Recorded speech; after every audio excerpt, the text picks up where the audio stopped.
하나님이 세상을 이처럼 사랑하사 독생자를 주셨으니 이는 그를 믿는 자마다 멸망하지 않고 영생을 얻게 하려 하심이라. 아멘. 우리 한 번 더 우리 합독하도록 하겠습니다. 시작. 하나님이 세상을 이처럼 사랑하사 독생자를 주셨으니 이는 그를 믿는 자마다 멸망하지 않고 영생을 얻게 하려 하심이라. 아멘. 이 프랑스에 이 마르셀이라는 그러한 화가가 있었습니다. 그런데 그 사람에게는 정말 짝사랑하는 그러한 이제 여인이 한 명 있었습니다.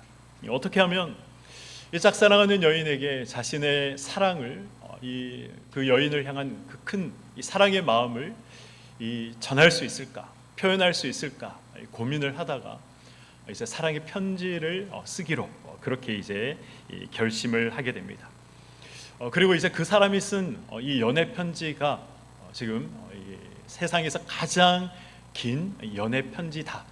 그렇게 이제 기네스북에 올라와 있습니다. 그는 이 편지에 나는 당신을 사랑합니다. 이 말만 적었는데 몇 번을 적었을까요? 무려 187만 5천 번. 나는 당신을 사랑합니다라는 그 표현만 187만 5천 번을 적었다고 합니다.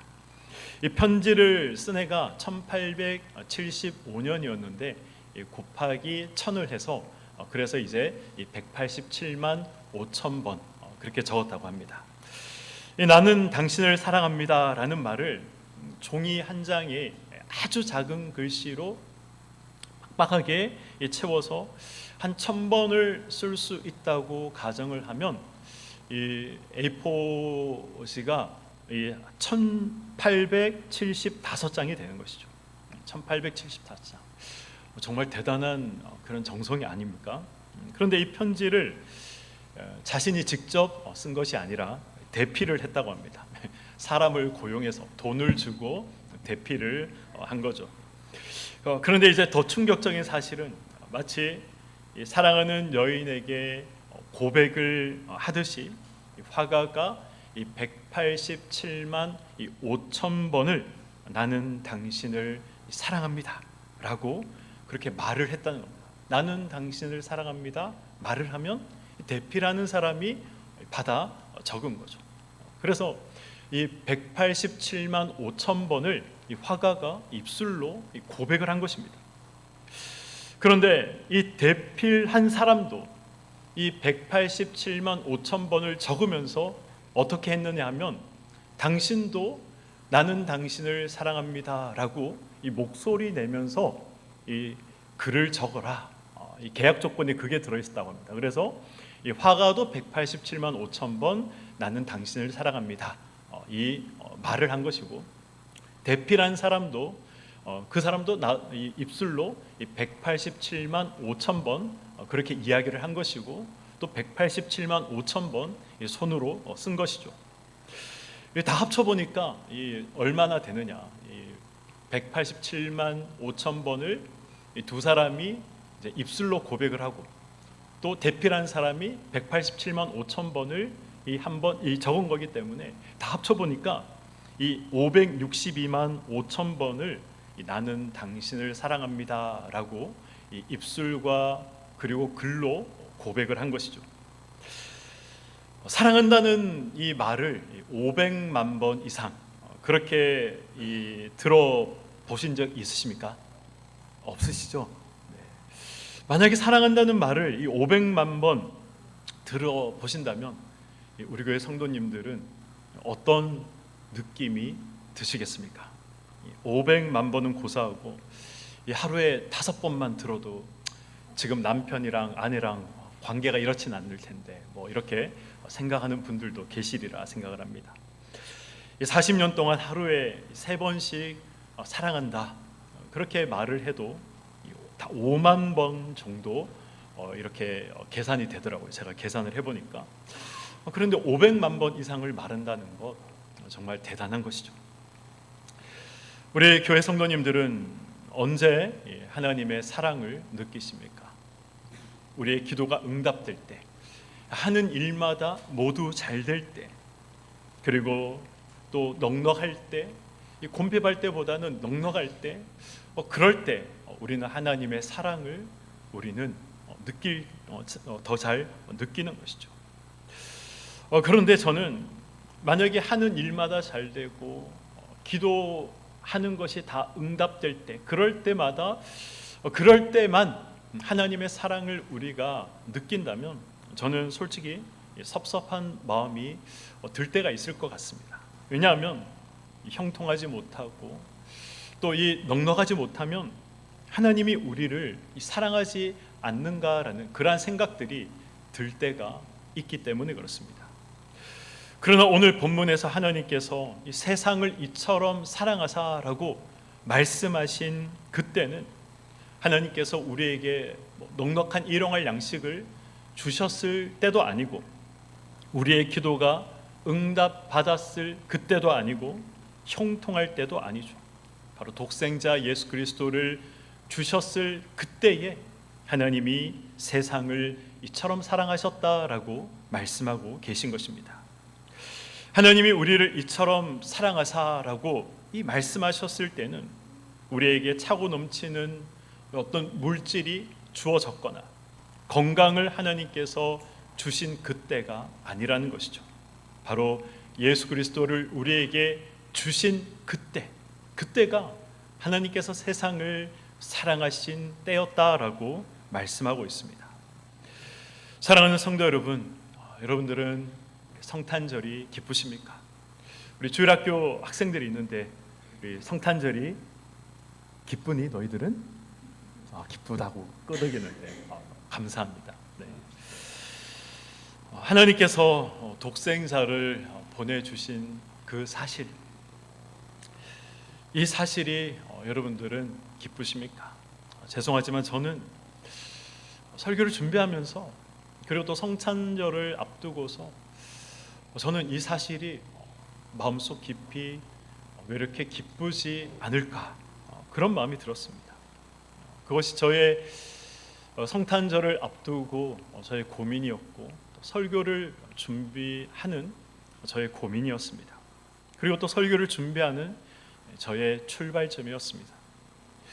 독생자를 주셨다는 이 사실보다, 사실 지금 누군가 저에게 1,000만 원을 준다면, 우리 모두에게 1,000만 원을 준다면 그것이 지금 더 기쁜 사실이 되지 않을까요?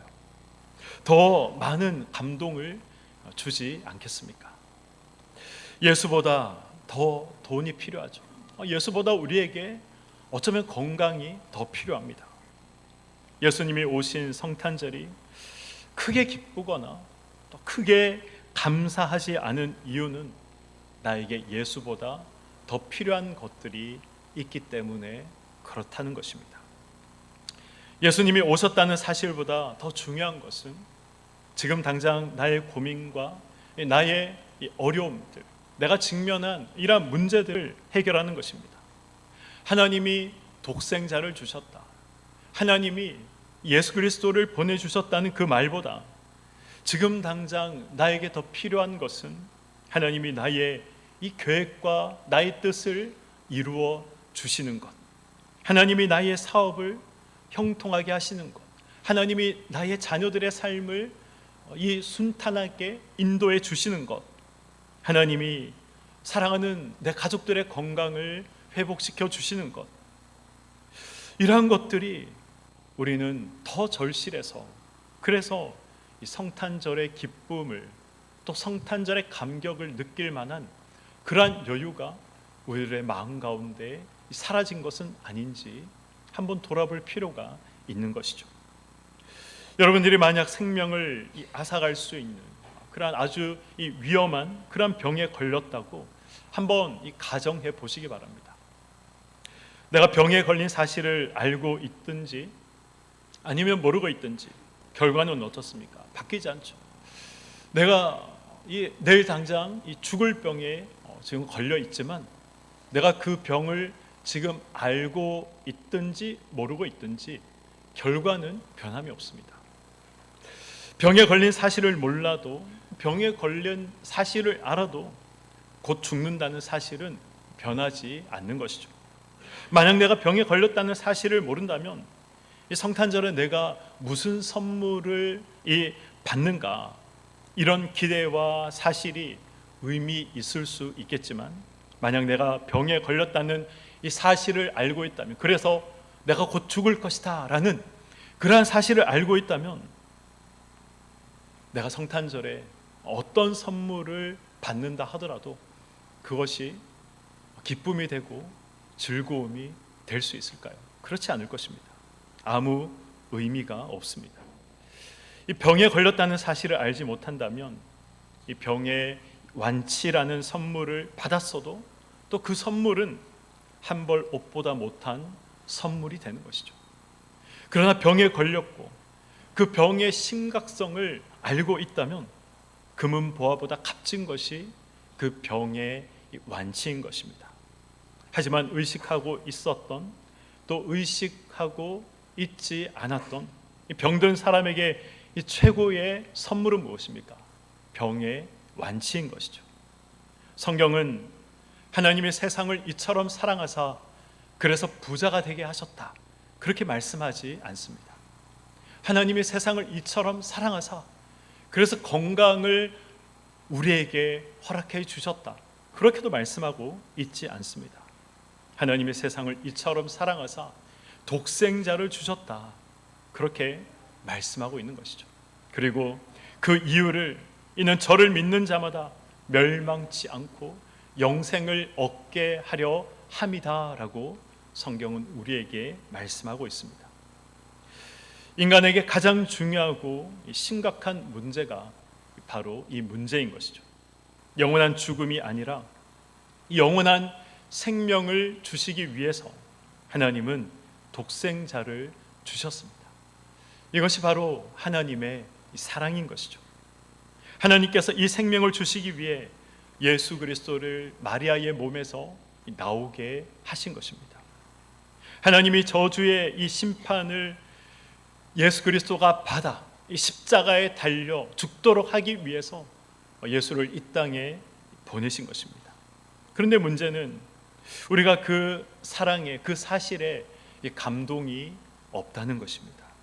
진정한 감사가 없다는 것입니다. 왜 우리에게 그런 감동이 없습니까? 왜 우리에게 그런 감사가 없습니까?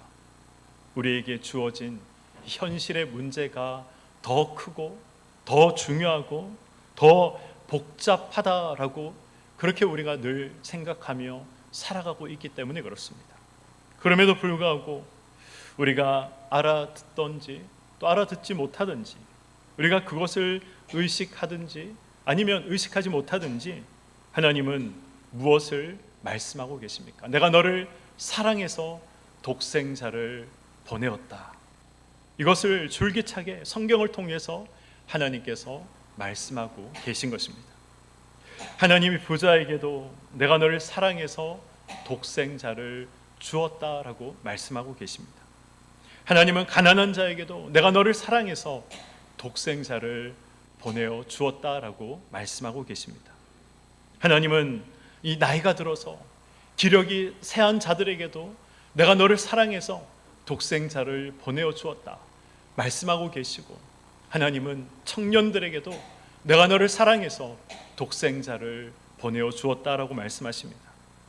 하나님은 이 의욕이 넘쳐 무엇이든 할 수 있을 것 같은 그러한 이 젊은이들에게도, 또 이 쇠한 자들에게도, 아니면 병든 자들에게도, 아니면 부한 자들에게도, 아니면 가난한 자들에게도, 세상 모든 자들에게 지금 내가 너를 사랑해서 독생자를 보내어 주었다라고 말씀하고 계신 것입니다. 하나님이 우리 모두에게 가장 하고 싶어 하시는 말씀은, 하나님 돈을 주세요, 하나님 이 문제를 해결해 주세요, 그렇게 부르짖고 있는 우리 모두에게 하시는 말씀은 내가 너를 사랑해서 내 아들을 보내었다라는 말씀입니다. 하나님은 왜 그렇게 말씀하십니까? 왜 우리가 요구하고 우리가 하나님 앞에 기도하는 그러한 기도에 왜 하나님은 이 동문서답과 같은 그러한 대답을 하고 계십니까? 그것이 우리에게 가장 필요한 것이기 때문에 그렇습니다. 만물의 주인이신 하나님께는 하나도 필요 없는 그러한 재물을 왜 안 주시는지, 이 전능하신 하나님이 하나님의 능력을 좀 사용하신다고 해서 손해볼 것이 하나님은 하나도 없지만 왜 하나님의 능력을 사용하여서 우리의 병을 고쳐주시지 않는지, 우리의 문제들을 왜 해결해 주시지 않는지, 왜 하나님이 이 땅의 전쟁과 기근들을 허락하시는지, 불의한 자들이 흥하도록 내버려 두시는지, 그러한 것들을 생각하고 보면 답답할 때가 너무나도 많이 있습니다. 성실한 사람들이 고난받고 불의한 사람들이 흥하고 가진 자는 법 위에서 군림하고 가지지 못한 자들만 이 법 앞에 평등한 그러한 이 세상들을 보면 가슴이 답답할 때가 있는 것이죠. 때로는 뭐가 뭔지 참 모르겠다. 하나님의 공의와 정의는 어디 있는가? 그렇게 생각이 들 때가 있습니다. 그러나 모든 혼란과 두려움을 잠재우는 분명한 음성이 있는 것이죠. 하나님이 세상을 이처럼 사랑하사 독생자를 주셨다라는 말씀인 것입니다. 진정한 성탄의 의미가 무엇인가? 이것을 묻는다면 저는 하나님이 지금도 우리에게 가장 하고 싶어하는 그 말씀 속에 성탄의 진정한 의미가 있다라고 말씀드리고 싶습니다. 너무 혼란스럽고 너무 복잡하고 또 너무 힘들어서 하나님 더 이상 살 힘이 없습니다 라고 말하는 우리에게, 그럼에도 불구하고 하나님이 하시는 말씀은 하나님 2023년 원하는 것을 다 이루어 주시고 형통하게 해주셔서 감사합니다라고 하나님 앞에 혹시 이 자리에 고백하시는 분들이 계신다면, 그런 분들에게도 하나님께서 하고 싶은 말씀이 있다면, 내가 너를 너무 사랑해서 내 아들을 너에게 주었다, 이 세상 가운데 보내어 주었다라는 그러한 말씀인 것입니다. 한영선 목사님이라는 분이 계십니다. 그분의 어머님에 관한 이야기인데요. 어느 날 이 목사님의 어머니가 이 시력을 다 잃어가는 한 청년을 만나게 됐습니다. 그런데 자꾸 그 청년을 생각하면, 또 앞으로 살아갈 날이 많은 그 청년을 생각하면 이 어머님의 가슴이 너무나 아팠던 거예요. 그래서 이 어머니가 결단을 하게 됩니다. 자신의 두 눈을 이 청년에게 줘야겠다, 그렇게 생각을 하고 진짜 이 두 눈을 빼서 그 청년에게 이제 기증을 하게 됩니다. 이 젊은이의 장래를 생각하는 그 마음도 사실은 감동이고, 자기의 것을 줄 수 있는 이 마음과 그 용기도 사실은 감동이고, 이 신체 일부를 주었다라는 것도 대단한 감동이죠. 그러나 가장 큰 감동은 그분이 남은 생에 겪어야 할 불편함이었습니다. 얼마를 더 사실지는 모르지만 어쨌든 남아있는 이 생을 이제 더 이상 보지 못한 채 살아가셔야 하는 그런 불편함을 이제 감내해야 하셨던 것이죠. 한번 생각해 보시길 바랍니다. 자기에게 차고 넘치는 것을 준 것이 아니라 가장 소중한 것, 주고 나면 더 이상 나에게 없는 것을 주셨기에, 그래서 그것이 감동이 되는 것이죠. 말씀을 맺도록 하겠습니다. 성탄의 의미가 점점 더 희미해져가고 기쁨이 점점 사라져가고 있는 그 이유가 무엇입니까? 내가 하나님을 덜 사랑해서, 그래서 의미가 퇴색되고 기쁨이 사라져가는 것이 아닙니다. 이 어린 시절 생각해 보면 이 밤을 새워서 성탄을 준비하고 새벽송을 돌고 그러한 것들이, 그러한 재미들이 사라져서 이 성탄의 의미와 기쁨들이 사라져가는 것이 아닙니다. 저와 여러분에게 성탄의 의미와 성탄의 기쁨이 점점 사라져가고 있는 것은, 성탄의 의미가 점점 희미해져 가고 있는 것은 내가 너를 너무 사랑해서 내 아들을 너에게 주었다라는 이 하나님 아버지의 마음을 우리가 너무나 모르고 있기 때문에 그렇습니다. 하나님의 아들 예수는 독생자이시죠. 하나밖에 없는 아들이십니다. 내가 너를 너무 사랑해서 하나밖에 없는 내 아들을 너에게 주었다 말씀하시는 하나님 아버지의 그 마음, 그 말씀을 생각하며 이 참 성탄의 의미가 무엇인지 오늘 한 번 더 생각하고 또 돌아보는 시간이 되시기를 소망합니다. 그래서 저와 여러분의 이 희미해진 성탄의 의미가 다시 선명해지는 그러한 이 성탄절 하루가 되시기를 주님의 이름으로 간절히 축원드립니다. 아멘.